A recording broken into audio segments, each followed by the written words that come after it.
Hello, good afternoon to everybody. It's a pleasure to have been invited to chair this seminar of a fantastic group of EuDial, European Dialysis Working Group. I am Giorgina Piccoli. I'm an Italian nephrologist who lives in France since 8 years now, so I consider myself a wandering European nephrologist.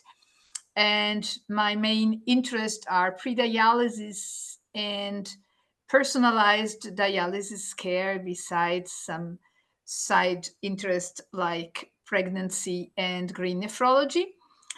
And I will be the chair of this surely highly interesting presentation, and whose title is The Management of CKD Complications from Before to After the Transition to Dialysis. While the participants are joining us, let me say that we really live in a fantastic moment. For a very long time, one had the impression that everything has already been said in dialysis and pre-dialysis care.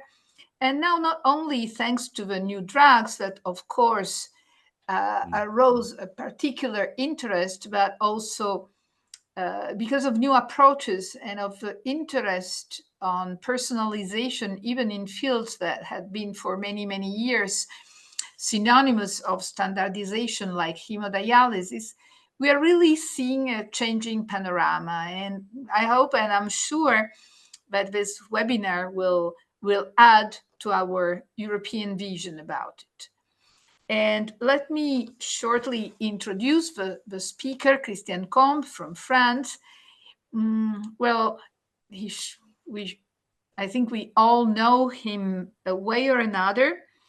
I had met him in France, but especially in the role of a president of a French Society of Nephrology, who is actually a Francophone Society of Nephrology. It's one of the very few national societies that are in themselves international societies, where he did a fantastic job to try to put the different parties, French-speaking parties, together and to enhance, and this is something he did also after his presidency, this difficult period of transition from pre-dialysis to dialysis care. He will probably tell something about the pre-dialysis bundle, which is very important. He is now the chair of a group. He's a clinical academic nephrologist. That's the way he defined it. He defined himself. And well, it will be a pleasure to listen to him. By the way, he's author of almost 500 papers, many of them on clinical aspects of dialysis and pre-dialysis care. And the two panelists will be Valerie Luyckx from Switzerland. If I am a wandering European nephrologist, she's a wandering world nephrology from South Africa to the United States to Switzerland. She's now working in the clinics like a pediatric nephrology, but I think most of us know her also for her deep commitment in all the social aspects of nephrology. And not least the youngest, which is not, of course, I mean, it's not a fault. It's a disease that will come to an end, who is Gaetano Alfano, a clinical nephrologist from Italy, who is one of a new generation of passionate dialysis nephrologists. So without taking more time, let me invite Professor Combe to deliver his talk. Christian, the floor is yours. Thank you, Giorgina. It's a pleasure to speak here as chair of the group. And in fact, I realize that the ERA EDTA changed its name from ERA, because as nephrologists, we must be involved in a very difficult period, which is the transition from advanced chronic kidney disease to dialysis, or better, to transplantation. And I'll say a word as well of conservative care, and I know that Gaetano Alfano will have questions about that. So I have some disclosures with some companies, but not that much. And I will speak a lot of three of work that we have done from three cohort studies that are the DOPS, the Dialysis Outcomes and Practice Pattern Study. And since 1998 in many countries, more than 10,000 patients online. With more than 300 clinics, and the DOPS has been very important in the field of dialysis. But from the DOPS, we have moved to the chronic kidney disease outcomes and practice pattern study. That is, what are the practices which influence the outcomes of patients? And we have 5 countries, Brazil, France, Germany, Japan, and the US, with more than 12,000 patients followed for more than 3 years. In France, we have a CKD Rhin, which is part of, which is in fact CKD of France, but we have a biosample and specific questionnaires in this study. So when we have to discuss with the patients with advanced chronic kidney disease, we have to think of different possibilities: transplantation, dialysis, conservative care. And I will focus first on on information of patients, which is a complex process. And we have studied that in the CKD study. So we have we have included more than 3,000 patients, but I will focus on the patients who have a GFR of less than 20 mils per minute. And the clinical research assistants have looked at patients' files. Sorry, I will take the laser. They have looked at patients' files. And what have they looked at? They have looked at whether there was any information on therapeutic options for end-stage renal disease in the 6-month interval before inclusion. Were patients informed on hemodialysis, on peritoneal dialysis, on transplantation?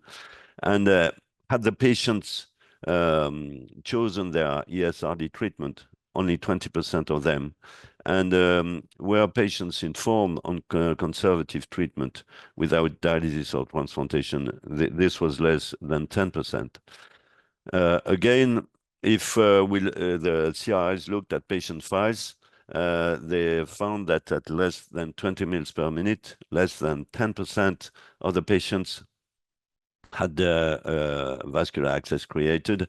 I must stress that this cohort is only in nephrology clinics. This is not a clinic with general practitioners. A bit more than 5% of the patients had an evaluation for the creation of an arteriovenous access.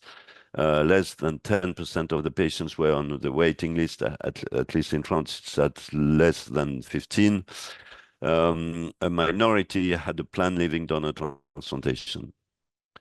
So now, if we look, we asked the nephrologists on their practices, and so that's very important. So what kidney replacement therapy options were typically discussed with the patients? You know, we asked the nephrologists. So in-center hemodialysis, everybody has informed patients about that. PD as well, living donor transplantation, deceased donor transplantation, conservative treatment. There was less information about nocturnal hemodialysis, which is less developed in France, and home hemo is not very successful in my country. But so now, if we look at the same questions, with in which there were in the patients' questionnaires. So we have more than 400 patients who answered, and most of the patients were, well, at least a third of the patients were informed on in-center dialysis, very few on home hemo, less than a quarter of patients on PD, a quarter on kidney transplantation, less than 20% on living donor transplantation, and none of these options, 3%. And you can see that on these aspects, nephrologists were very optimistic about the information that they had given to patients, that they give always to patients, 97%, 19%. So, and the same for home hemo. So there is a gap on the information that the nephrologists think that they deliver to patients and what the patients understand.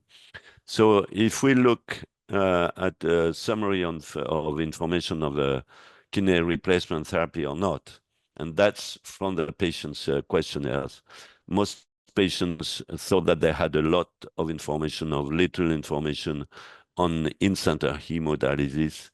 Renal transplantation was decreasing, home HD as well. PD, in fact, in France, less than 10% of the patients are on PD. Night hemodialysis, no information for half of the patient.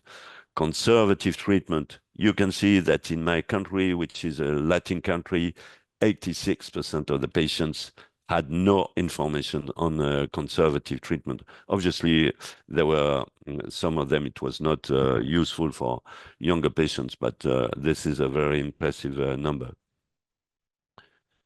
So again, on the questionnaires for patients who gave the informations for kidney replacement therapies options, healthcare providers, that is physicians, 86%. We have a huge responsibility. Nurses, 20%. Nurse assistant, 5%. And other people could give information on other patients, family, people of the supportive care, such as dietitians and social workers. But the bigger responsibility, the biggest, is for physicians. So this is for information. So now when we care for patients with advanced chronic kidney disease, we must realize that there are competing risks between death and end-stage renal failure. And that's this is from the CKD cohort for 3,000 patients who have been followed for now 7 years.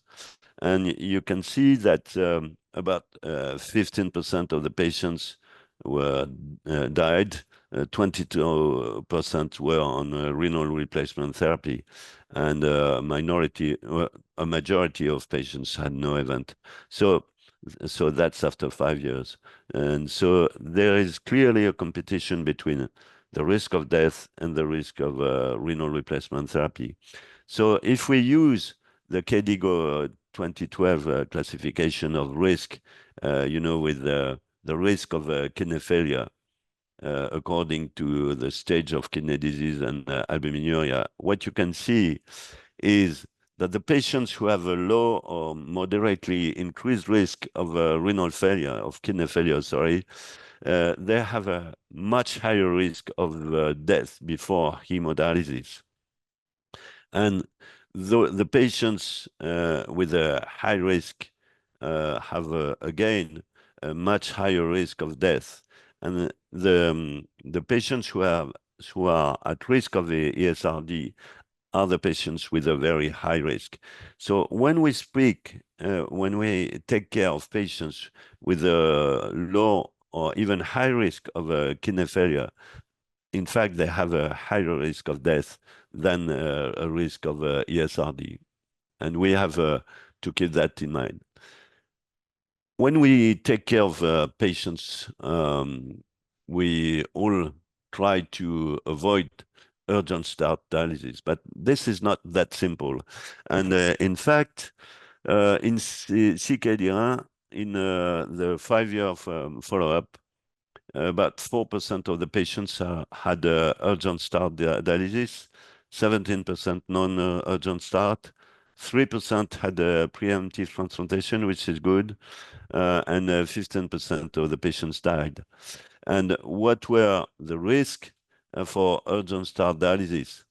Well, the patients who were living alone, and this will be interesting for Valerie Luyckx, who is interested in social aspects.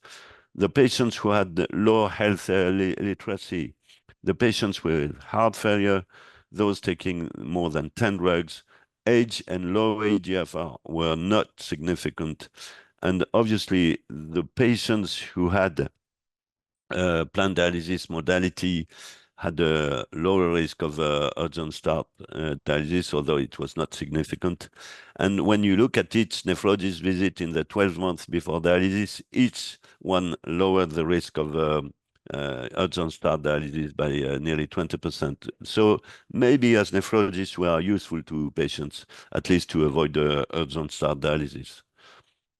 And another important problem is that very often patients have acute kidney injury on chronic kidney disease.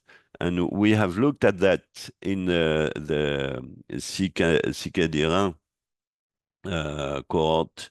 And what you can see, this was at the beginning of the follow-up of the cohort. That's why it's only 12 months after an acute kidney injury insult.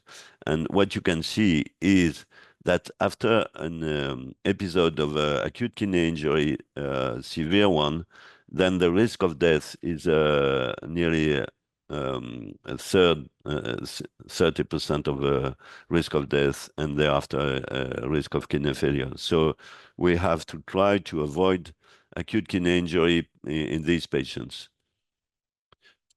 And taking care of patients with advanced chronic kidney disease, you know, there are drugs that are not used in the same pattern in different countries. In the CKD cohort, we have recorded the use of RAS inhibitors by CKD stage and by country. If we take the two European countries, France and Germany, what you can see is that there is virtually no influence of the stage of CKD on the use of RAS inhibitors, and around 80% of the patients are treated, whatever the stage.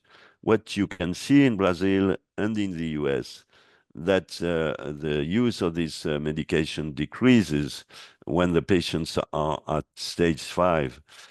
Probably in the US because the nephrologists have the fear of being sued for hyperkalemia or things like that. But these are very different patterns. If we look at a study from the DOPS, with more than 11,000 incident patients, what you can see is that the use of RAS inhibitors at the beginning of dialysis is associated to a lower risk of death, and whatever the type of adjustment that they can be done, you know, let's say about 90%, which is a huge difference, lower risk of death in these patients. In prevalent patients, there is virtually no influence, but in incident patients, it's useful to have patients staying on the RAS inhibitors. So if we look again at incident patients, you can see that converting enzyme inhibitors, angiotensin receptor blockers are useful, whatever, at least in unadjusted analysis. Calcium channel blockers are useful as well, but diuretics are not for the survival benefit of the patients. So so this is the type of drug that we may use, but we know as well that our patients have a lot of different kinds of medications. And we can see here in the CKD run cohort that about 90% of the patients with advanced CKD have had um, during a year a problem with the medications. And what are the medications who are the source of problems? The first one are antithrombotic drugs with a third of the adverse events. Then we have diuretics and RAS inhibitors. So I'm saying that RAS inhibitors are useful, but they are also a cause of adverse effect. So they are not easy to use, but we should use them. And antibacterial drugs are on the third, well, at least the fourth. So when we care the patients, we have informed them, we have tried to use the best medications. And then for the patients who choose to start hemodialysis, we have to realize that this is a high-risk period. This is a paper, a 10-year-old paper from the DOPS, in which, on nearly 90,000 patients from 11 countries, the risk of death expressed in death per 100 patient years has been expressed during the first 4 months of dialysis, the first year of dialysis, and after first year. And what you can see in all countries is that the risk of death is much higher at the beginning of dialysis than after a few months on dialysis. Even in Japan, which has the lowest dialysis mortality, far less than 10%, you can see that there is a huge difference. Maybe in the UK, there isn't a big difference because probably there is more selection of the patients. So the first 4 months is a period with a very high risk. And who dies?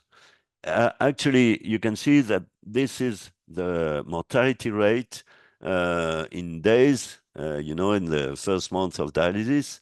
You can see here that this is for all patients. For patients who are lower than 65 years of age, there is virtually no difference, but there is a huge mortality rate for at least at the beginning for older patients. So we have to be very cautious at the beginning of dialysis for older patients. And this is to be in line with the fact that in many countries, there is a death from withdrawal from dialysis soon after initiation of hemodialysis. You can see that there are clearly cultural differences between European countries. The UK is not that much in Europe now, so it's a bit different.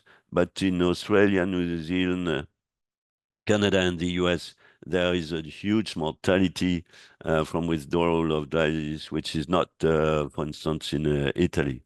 So there are cultural aspects. This is a very busy slide, I apologize. But it's just what are the factors which are associated to death attributable to potentially modifiable risk factors in the DOPS. And the first one is catheter use. This is a huge factor, whether in North America or in Europe. When patients begin dialysis on the catheters, they have a 50% increase in the risk of death. When they are undernourished, low albumin, low creatinine, they have a high risk of death. When they have a lack of pre-ESRD care, when they have low blood pressure, when they have inflammation. So I will not speak about that. And so if we look at the attributable factors, the most important one is catheter use, whether in North America or in Europe. So vascular access is a key factor in hemodialysis initiation. You can see here that according to the countries, there is a big difference in the use of fistulas, grafts, catheters. We are not very proud of the number of patients who begin on a catheter. And the fact is that when we look at the US for the patient from the DOPS US, when the patients have not seen a nephrologist, when they have seen a nephrologist only in the first 4 months before the dialysis begins, there is 38% of fistulas, and when they have seen a nephrologist for 4 months, 50%. So nephrologists use the nephrologists are useful for having more fistulas. I just want to show this because you know that I have shown several slides on the fact that compared to fistulas, there is a higher risk of death for patients who are dialyzed on catheters. But you can see that say that catheters often are given to sicker patients, and so outcomes are expected to be worse for patients using catheters. This is biased by indication. But in the DOPS, facility-based analysis show that in the units that use more catheters, then for 20% more facility use of incident catheters, there is a 16% increase in mortality. And this is adjusted for many, many factors. So it's bad to use catheters. So the best thing is kidney transplantation. So I will show you this. This is an important paper that we have done in France from more than 20,000 patients grafted in France over a 10-year period. And we have looked at the survival of the graft. And this is a really clear survival curve. Here in gray, you have the patients who have been transplanted without any dialysis. Here in black, 6 months of dialysis. In red, 6 months to 1 year, etc. So each period on dialysis, the more time you are on dialysis, the worse is the outcome of your graft. And this is very important, since as nephrologists, we need to encourage preemptive transplantation. And so this is the same, that is the whole cohort for patients who have been on preemptive transplantation, those who are not on preemptive, and these are patients who were on the waiting list before beginning of dialysis, and though these had not been transplanted, these have been grafted. So whatever the analysis you do, you always show that there is a survival advantage of being transplanted preemptively. Why should we transplant patients? Also because they have a better quality of life. This is from the CKD cohort and from patients who have been transplanted, and we compare their quality of life to normal people. You can see that with a decreasing GFR, the physical component score decreases through dialysis. Transplanted patients are equivalent to patients who have advanced kidney disease. And if we look at the mental component score, the patients are on dialysis have a poor mental component, and those on transplantation have an intermediate score. So for some patients, we have to discuss conservative care, and there are barriers for nephrologists, at least in my country. And for instance, in many clinics, there isn't any written protocol or guideline. We have only 50% of the university hospitals for guidelines. We have a minority of centers with a single person or team primarily responsible for conservative care. And very few patients use conservative care in the clinics. And what are the factors likely to influence nephrologists when evaluating conservative care? That's from nephrologists. Patients' quality of life, frailty, function status, etc. But we have barriers, at least in my country. So in summary, patient education should be a shared decision process between caregivers and patients. We have to consider competing risks between ESRD and death. Kidney transplantation should be a priority, even when dialysis has begun. We should discuss all options, including conservative care, which is not palliative care. We have to prepare the vascular access, with fistulas being better. We have to be very prudent at the initiation of dialysis, especially in older patients, and the right EGFR to begin dialysis. Let's have a look at KDIGO.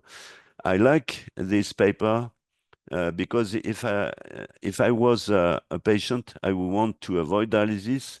If I had kidney failure, I would choose to receive a kidney transplant.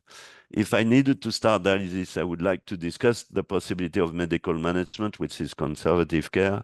If I had to start dialysis, I would choose to start at home. If I needed dialysis, I would like to have a fistula and I would like to begin dialysis in an outpatient setting. And at all stages of my kidney disease, I would want to continue to work or to go to school. This is a good program, and this is why I like to cite this paper. Thank you for your attention. Thank you so much for this very comprehensive, very challenging discussion. And let me, before giving the word to the participants, please write down your questions and answers in between. Let me give the word to our discussant. Valerie, would you like to start commenting? Thank you, Georgie, and thank you, Christian. That was really a very good, excellent kind of thorough overview, and especially obviously also showing the strength of all the DOPS data. That really helps us to have insight into a lot of the things that we do. I think what strikes me here is that we have quite a lot of the data that you've mentioned about dialysis per se and what we as nephrologists can possibly do. And I totally agree. You mentioned health literacy and people living alone and these types of things impacting patient choices. I think that's absolutely fascinating to understand whether that's a communication issue, whether the patient just doesn't understand what's being told, especially when you mentioned that the nephrologist thinks they've explained things. They probably did, but somehow didn't go inside. Or they the are patient terrified didn't realize, inside. or the patient didn't realize it was an official discussion, because often we just happen to walk around and try to discuss these important things at the bedside in dialysis, which may not always be the best time, or in the clinic in a rush. But I feel there's also the other side, which is actually the protoplasm of the patients. So how strong the person is themselves. And I think Georgie mentioned a little bit that I've been a little bit of an itinerant nephrologist in my life. And obviously coming from Africa, the outcomes were poor, but that was very much obvious, related to poverty. In North America and in Canada, the outcomes were kind of in between. We had a lot of patients with diabetes, a lot of patients with catheters, a lot of patients with a lot of comorbidities, especially coming from the more disadvantaged sections of the population, the so-called minoritized, African American or indigenous North Americans, etc. Now in Switzerland, I'm actually surprised how well the patients are. And my thought is that they're living in a system where they are living in sort of a healthy country. A lot of them are exercising. They grew up as children, having sort of healthcare as children. They regularly get, access to dental care and medical care. So what I wonder is how, because we all know, we've all heard for years the issues about the fistulas and how we need to refer early and we need to plan and we need to discuss. But I feel there's a lot we need as a society also to support the patients themselves to live their best lives. And part of that is living good quality dialysis if they choose it. But a big part, as you mentioned, is delaying progression. And we now have, for example, beautiful drugs, the SGLT2 inhibitors, together with the renin-angiotensin system inhibitors, together with, the mineralocorticoid receptor antagonists, the GLP-1 agonists, etc. And a huge question here is we have no data. on what do these do in people on dialysis. We know that they delay progression. So I think one thing that strikes me enormously here is DOPS is great in terms of capturing all the sort of dialysis type. I know there's a CKD DOPS as well. I think you showed some of that data for the patients, how many patients are actually on an ACE inhibitor. But should we not be pushing now as a nephrology community, really trying to figure out how we can push all the tools that we have to the max to really try to improve patient outcomes before dialysis, so that hopefully they're healthier and stronger when they get to dialysis. And maybe then we don't have to always just accept this idea that so many people die in the first 3 months. And the second thing I think is, often in Europe, we tend not to think that we have so much discrimination in our societies. We often look at North America, more possibly in England, thinking about discrimination. But I think there is also probably, there are people, at least even what I see in Switzerland, there are certain people that are more disadvantaged than others. And so I think, how can we tackle these sort of psychosocial problems before dialysis, which probably then pay off well into dialysis? So I wonder if you have comments about those two issues. Well, I think that as physicians, we are probably less close to patients than nurses or nurse assistants and psychologists and so on. And one of the ideas that we had in France when we did this bundling system, to summarize, for patients with CKD4 or CKD5, we have a bundling system that gives the nephrology clinic money for 1 year of care. And we have to have at least one nephrology visit, one nurse visit, and one psychologist or dietitian. And this means that in our minds, CKD is a global illness. I finished my talk by speaking about work and education, because we know that these patients have many medical problems, but they have also social problems. We know that many of them, they lose their spouse, they lose their work, etc. And we have to be aware of that. And honestly, as a physician, I don't think that I'm very good at social aspects. There are qualified workers for that. And so this is the idea of having a team. Regarding access to care, it's not limited to financial problems, because I live, in a country which is on a capitalist system, but we have let's say, a socialist system for at least chronic diseases like CKD, because patients in my country, they don't pay anything, even transportation to the dialysis world. They don't pay anything, maybe 50 euros per year. But we know that there are huge differences inside France, with more people with poverty, obesity, diabetes, and dialysis in north and east of France, compared to the southwest where I live. So the people, in fact, don't know what is chronic kidney disease. I mean, everybody has heard of cancer, of Alzheimer, and so on, but virtually nobody about kidney disease. Although it is a disease which is very linked to our way of life. I mean, obesity, diabetes, and so on. So regarding the drugs that can be used in advanced CKD, we know that very often patients with advanced CKD are excluded from the trials because the drug companies, they are not interested, in the top of the iceberg, but more on the general population. We know that, but so we have to think of publicly funded trials in this respect. And if we don't have trials, we have cohort studies, which are also very useful. Thank you. Thank you. And before giving the word to Gaetano, may I just ask you a very fast question?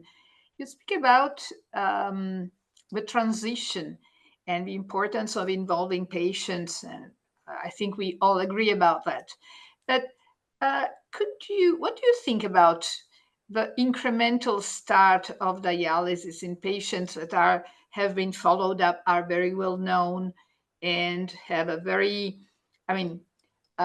have been especially followed very strictly how it should be done, and the bundle allows us to smooth the dialysis start? Well, there are two aspects. The first one is peritoneal dialysis. And I think all of us, we begin the PD with an incremental system. That is, usually you begin PD and with a relatively limited volume of exchange. And when the kidney function declines, then you have to increase PD. Regarding incremental hemodialysis, I'm less convinced, not because of medical problems, but because of the discussion with the patients. That is, you have to negotiate with the patient. We will begin by 2 sessions a week, then 3 sessions, 3 hours, 3.5 hours, 4 hours. And because probably I lack enough practice, I don't do that. But maybe I'm wrong. I'm not saying I'm right, but I think it's really a matter of personal conviction, because I don't think that there are many trials which can answer the question in terms of evidence-based medicine. But I think they are not really feasible, because who will accept to have his life dictated by a clinical trial? We know that PD and HD have been in a clinical trial by the Dutch, and they have recruited 20 patients in each group for in many years. So I think this is really a question of practice in each center. This is a very political answer, Giorgina. I'm sorry. Well, we start 2/3 of our patients Yeah. on incremental, but I fully agree that it needs a lot of work before, and a very good relationship with the patients, so that it's not a drama each time you have to increase the frequency. Yeah. But let me give the floor to Gaetano. Please, Gaetano, up to you. Good afternoon to everyone. Thank you, Giorgina, for giving me the word, and congratulations, Combe, for your comprehensive presentation. I am quite impressed about your data about the scarcity of information that patients with on conservative kidney management that receive from nephrologists, because I think choose conservative kidney management is not easy for the patients. These patients are often old patients and have a high burden of comorbidities. And I think it's a very, for these patients, there is a very paradigm, a shift in their life. They focus in their life, there is a shift of focus from survival to quality of life. And so I think that these patients deserve our attention, deserve guidelines or protocol, internal protocol, to manage symptoms and maintain the quality of life that they choose. And also have people in which they can refer in case of need, because sometimes patients, and also us, we don't know, and also we don't know who will manage these patients. It's a priority of primary care or a priority of nephrologists. Surely nephrologists are part of the should be part of the team, because the management of the symptoms, it's a nephrologist priority. And what is your thinking about My feeling is that this is very different from one country to another, and maybe Valerie and Giorgina will speak about that. Maybe there is less difference between Italy and France than between Latin countries and Anglo-Saxon countries, where the way the relationship between patients and caregivers is quite different. So in France, we have published a guide for conservative care for nephrologists, which has been this paper has been published in our French-speaking journal, Nephrologie et Thérapeutique. And I think this you cannot think of a global way of conservative treatment. I mean, giving medications, well, you can give all with the same medications in any country, but the type of relationship with the patient is very different from one country to another. And you have to take into account the cultural context first. Second, about the fact that the nephrologist or the GP takes care of the patient. I think that as a nephrologist, we have to take care of the patients because they are chronic patients. They are patients whom I have followed for a quarter of a century, you know, and you cannot tell them, no, I won't see you again. That's impossible. So this is our duty, and we have to speak of different phases, which are conservative care and palliative care, which are different. And I always speak with patients. I mean, with the older patients, those who are more than 85 or 90. The question is not the duration of life, but the quality of life. What is this your opinion? Some patients, they don't care about their quality of life. They want to live longer because they have grandchildren or whatever, and that's their priority. And we have to be honest and to give what we think is the appropriate information and discuss with the patients. We also know that dialysis doesn't improve quality of life, but also reduce the satisfaction of the patients. So yeah, I think the education should start not at GFR less than 10, but it should start in at CKD stage 4, and then follow the patients in their choice. So thank you. And there is a very nice question or comment that comes from the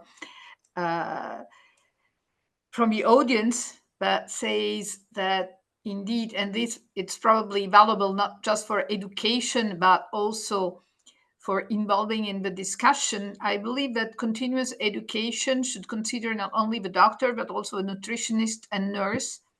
A multidisciplinary group of professionals is the foundation of patient care, from Valeria Icardi. I think it's not really a question, but I think it's a very it's a remark that fits pretty well what you were discussing, even if maybe too many people can make things even more complicated. Yeah. What do you think?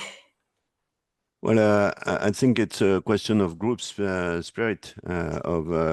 You need to have a group in which different people share the same objectives. I mean, in a nephrology group, and so yeah, you know, I was president of the French-speaking society when we did this bundling system, because what we have seen in France is that there is more implication of dietitians and nurses in the care of patients with advanced chronic kidney disease.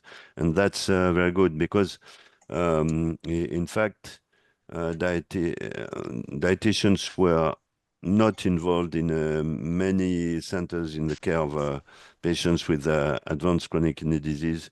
Now it is the case because it is mandatory, and I think we have to favor payment systems that promote better care, and so involvement of dietitians, psychologists, nurses, and maybe specialists of physical exercise and so on would be useful, and they should be involved, but you have to pay them, and that's what health system financing systems can promote.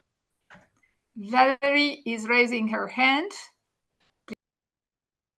Thank you. Yes, I just wanted to comment briefly because I think this is extremely important discussion. And I think the question of quality of life is really what the patient thinks is quality. So for someone to live to see their grandchildren, even if we think they may not have physical quality, obviously they may have some sort of spiritual quality. But I think just what I think in dialysis, we tend to measure things all the time, and we have targets of all sorts of things. And I think, Christian, you were mentioning earlier that one is reimbursed based on achieving various things. But I think Georgie herself published a beautiful case report about an elderly gentleman a couple of years ago, how her team really struggled to find a way to live with themselves, knowing they were sort of under dialyzing the patient, but supporting him in his own home and providing, I mean, Georgia, you can correct me, but I thought it was really instructive case to show how the team listened to the patient and actually delivered, I think it was once or twice a week dialysis. And the rest of the time he sat on his chair at home getting Meals on Wheels or whatever, but the patient was happy with that. And I have colleagues here, interestingly, who had a patient who didn't want dialysis, but he was very, very volume overloaded.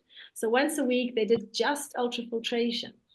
The huge question is how to justify these things to the payers, and then your hemoglobin doesn't look good and your KT/OV doesn't look good, and your, so the incentives for the units are not there. But for the patients, if we really think we want to individualize dialysis care and have really this quality of well-being basically as our goal, I think we need to think as nephrologists how we can think outside the box and really offer all the permutations to patients. But then again, we have to all be advocates in our own dialysis units and try to figure out how our managers can support, how we can squeeze in an extra patient just once a week for something, and how obviously we're going to convince the payers to do that. So it's difficult, but I think that should be the next generation, or whatever you call it, of dialysis. May I add the next frontier? Just Georgina, there are questions about SGLT2 inhibitors. Yes, I saw them. There is actually, it's one question. It's one person asking some aspects. There is only that question that's behind. But let me just say that thank Valerie for remembering this case. That actually it was open review, so I know you reviewed it. I think that actually, well, we should probably consider that at least for elderly patients, the possibility of once weekly dialysis, like this gentleman did from the age of 90 to 94, and while before he was hospitalized every month, he had been hospitalized only twice in 4 years after the dialysis start. Well, such options may be something like something in between. Yes, dialysis 3 times per week on hemodialysis, and no dialysis and palliative care. So probably it's the moment in which personalization in many fields leads us to personalization also on dialysis. But this is just to answer Valerie. While I would like to ask you, you have already seen the question, Jorge Cabarcanga Quinceno, I hope not having killed the name, is asking about the use of SGLT2 inhibitors even during dialysis, and eventually for some very specific issues like preventing calciphylaxis. What do you think about that? I'm sorry, I have no idea about calciphylaxis and SGLT2 inhibitors. And in the field of dialysis, there are studies ongoing. My perception is that they can be useful at least in patients who have residual dialysis.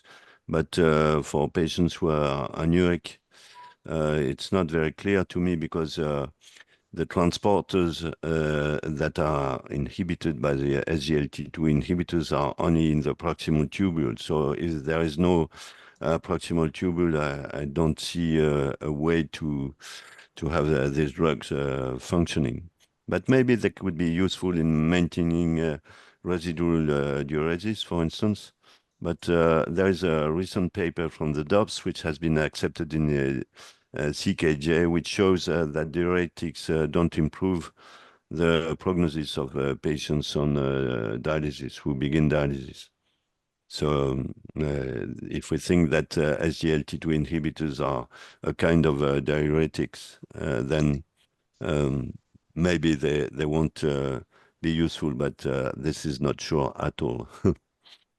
This is very speculative from my side. So time is almost running out. Any last comment? 1 minute per comment. No, I think we had interesting discussion, and the main word could be quality of life, but also quality of transition. That is quality of care of patients with CKD, and we have to have a process as smooth as possible, which is quite a challenge in this domain. So it should be to me to make the last remarks. So first of all, thank you to all the participants that are still there. Thank you, Christian, for the very, very nice talk and interesting discussion. And thank you, Valerie and Gaetano, for having been the panelist. And as a final remark, thank you also for having underlined the important gap between what nephrology thinks they do and what actually patients see they have done. This is really something between science and ethics that it could be very, very, very, very important. And thank you for reminding there is nothing in dialysis care, from vascular access to waiting list to timing for pre-dialysis care. Everything is important for long-term results. And thank you all for having underlined the importance of quality of life. And also thank you, Valerie, for having underlined is probably a moment in which we can again think a little bit outside the box and have new ideas and approaches to try to make the patient's life better. And thank the ERA for having hosted this seminar that will be available online since tomorrow. Thank you, everybody. Thank you. Thank you.